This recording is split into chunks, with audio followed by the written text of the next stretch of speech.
Hello everyone. सो हम काफ़ी वक्त से स्प्रिंग बूट यूज़ करते हैं और हमें ये पता नहीं है कि what are the things that we have to use it during a development. Like most of the time में हम लोग क्या करते हैं कि कुछ भी यार रेस्पॉन्स बना देते हैं। लाइक कोई स्ट्रक्चर नहीं होता और लाइक फिर हमें एरर हैंडलिंग्स में भी दिक्कत होती है। फिर हमें हमें लाइक सर्टेन स्ट्रक्चर बनाना होता है कि like in this way we are always sending a response from our end point. और एक सर्टेन वे में हम एरर को भी थ्रो कर रहे हैं कि हम एरर का जो रिस्पॉन्स होता है वो भी अनस्ट्रक्चर नहीं है। लाइक कॉमन स्ट्रक्चर हम थ्रू आउट दी एप्लीकेशन रखते हैं। तो दिस काइंड ऑफ थिंग्स हम स्प्रिंग बूट में काफ़ी इजी तरीके से कर सकते हैं। और हाँ, थोड़े बहुत बेस्ट प्रैक्टिसेस दैट मैं भी वो आपको शो करूँगा कि like how we can follow this kind of best practices. और मुझे लगता है कि अगर ये धीरे जब हम इम्प्लीमेंट करेंगे तो हम खुद की डेवलपमेंट भी हम फास्टली देख पाएंगे। चलो देखते हैं कि कैसे करते हैं हम and how I can basically I can not we can go through it and what is the best practices. मैं आपके लिए ऑलरेडी तैयार करके रखा हूँ, just we can go through it. अगर आपको अच्छा लगा तो बने रहिएगा वीडियो में। Okay so so basically start करते हैं हम सबसे पहले स्ट्रक्चर से कि हमारा फोल्डर स्ट्रक्चर क्या है एंड हम स्टार्ट कहाँ से करेंगे। ओके सो बेसिकली हमारा फोल्डर स्ट्रक्चर भी बहुत इंपॉर्टेंट होता है। और फोल्डर स्ट्रक्चर से डिफाइन होता है कि लाइक हर हर एक चीज़ एक ऑर्गेनाइज मैनर में आपकी चीज़ें रखी हुई हैं। लाइक लाइक जैसे कॉन्फ़िगरेशन वाली चीज़ें, लाइक मैंने एक छोटी सी कॉन्फ़िगरेशन बनाई थी।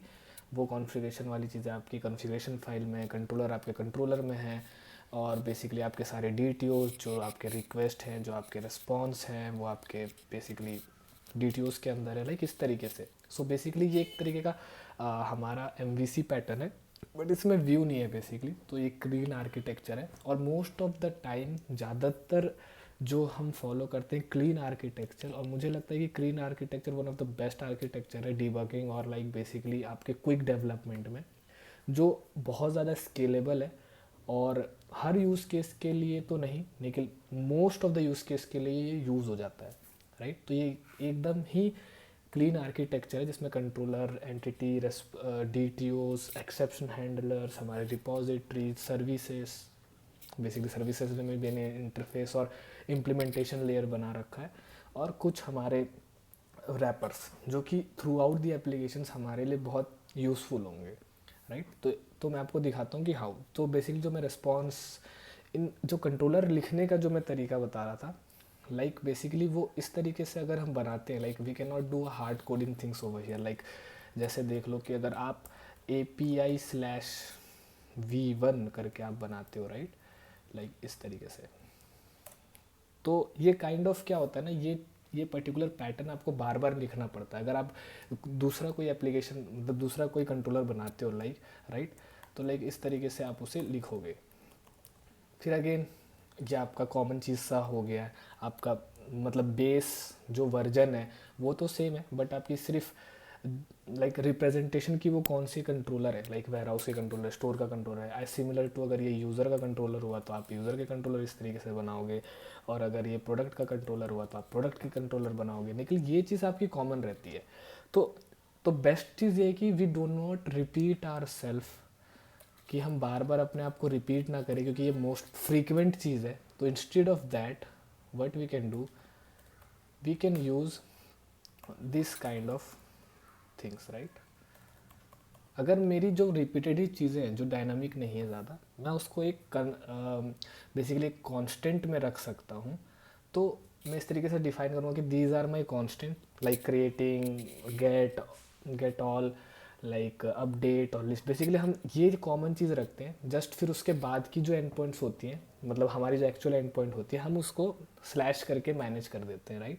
जैसा आप यहाँ देख रहे हो मैंने प्रीफिक्स बनाया। प्रीफिक्स बेसिकली हमारे API वर्जन 1 वर्जन 2 लाइक इस तरीके से हो सकते हैं। देन हमारी क्रिएट की सफिक्स होगी, गेट सफिक्स होगा, क्योंकि सफिक्स इसलिए क्योंकि इसके बाद में ये आ रही है, राइट।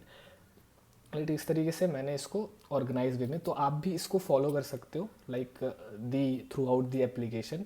तो मोस्ट ऑफ द टाइम आपकी एक ही जगह में सारे एंड पॉइंट्स जो कॉमन एंड पॉइंट्स हो सकते हैं, जो नेमिंग कन्वेंशंस में सारे के सारे सिमिलर होते हैं, you can maintain it like in this way in a constant and then use it in your controller.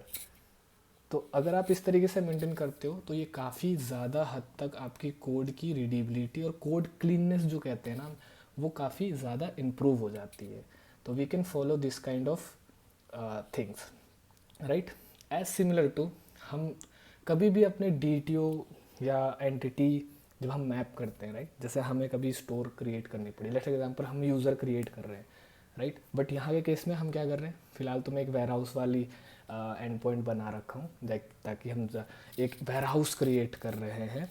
Like इसको हम समझ लेते हैं एक वेयर हाउस प्रोस्पेक्टिव से, ई कॉमर्स के प्रोस्पेक्टिव से. तो आप एक वेयर हाउस क्रिएट कर रहे हो और उस क्रिएशन के पार्ट में आप एक रिक्वेस्ट एंटिटी बनाते हो इस तरीके से, जो आपकी रिक्वेस्ट एंटिटी होती है, रिक्वेस्ट बॉडी होती है बेसिकली. और देन ये मैप होती है आपकी एंटिटी के साथ कि जो रिक्वेस्ट आया है वो मेरे एंटिटी में मैप हो जाए. तो जनरली हम लोग क्या करते हैं, हम लोग बिल्डर पैटर्न बनाते हैं. लाइक तो बिल्डर तब हम यूज़ करते हैं जब बेसिकली हमारी काफ़ी ज़्यादा कॉम्प्लेक्स होती है.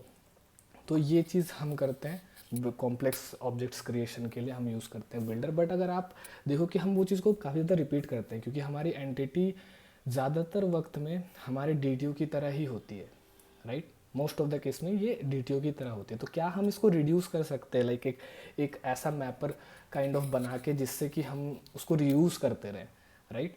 अगर हम उसको रीयूज़ करते रहेंगे तो हमारी ईजी पड़ेगा, राइट. हमारा एंटिटी और हमारा डी काफ़ी सिमिलर होगा. लाइक कि हम डायरेक्ट एक्सेस तो नहीं दे रहे बट हमारा वेरिएबल्स काफ़ी सिमिलर, हद तक सिमिलर है, तो we can map it directly. We don't need to do this kind of things, right. जब हम करते हैं, क्या करते हैं हम, जैसे समझ लो हमारी एक एंटिटी है, ये इस तरीके से एक एंटिटी है, राइट. इस तरीके से अगर हमारी एक कोई एंटिटी, लेट्स एग्जांपल, ठीक है, वेयर हाउस स्टोर. फिर हमने एक न्यू वेयर हाउस बनाया, इस तरीके से हमारी ये एंटिटी हो गई, राइट. इस तरीके से हम कुछ कर रहे होते हैं.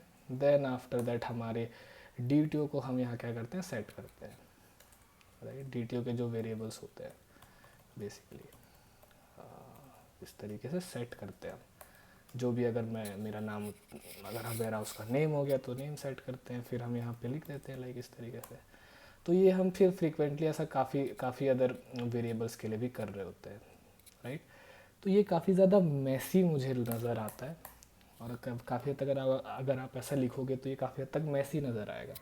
तो आप क्या कर सकते हो, यू कैन मेक एक मैपर, जो कि एक हमारे पास एक मेवन रिपोजिटरीज में हमारे लिए एक मॉडल मैपर आता है. You can import this model mapper and do it in a config, create one config file, like similar to you can make like bean initializer, you can create it over here and like this similar thing, so that every mapper understand that this is a model that we have to map it into your DTO.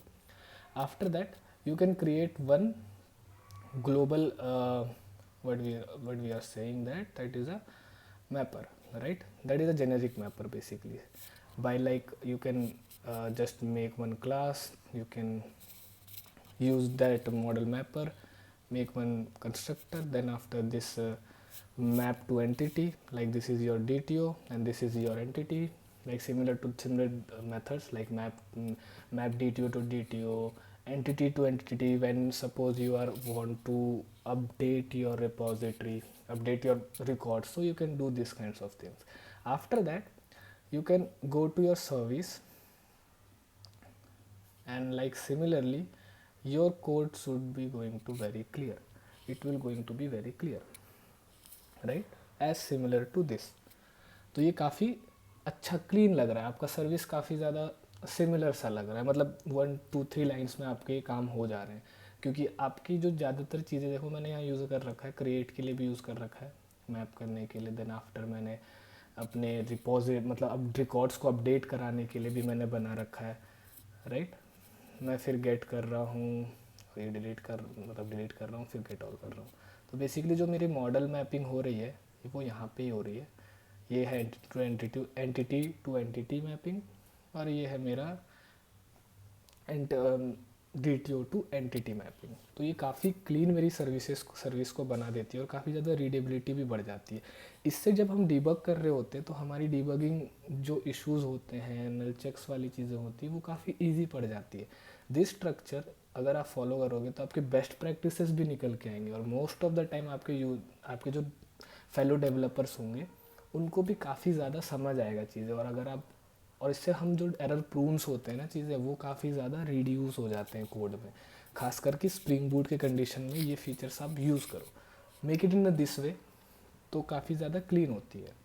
अपने service जो हम जानते हैं, interface segregation, हम हर interface को अलग अलग बनाते हैं, एब्स्ट्रैक्ट लेयर बनाते हैं, फिर हम इम्प्लीमेंटेशन को हाइड कर देते हैं। This is basically kind of abstraction, right.